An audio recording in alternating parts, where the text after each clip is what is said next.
ang puso. Simulan na ang circulatory arrest. Sisimulan ko na po.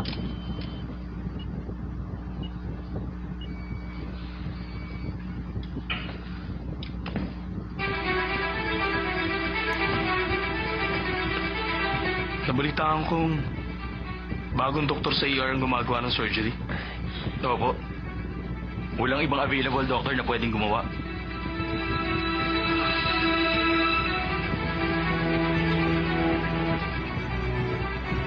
Bumababa ang oxygen saturation from 50 to 30. Gamitan na natin ang catheter. Sa kondisyon niya ngayon, baka brain dead na siya.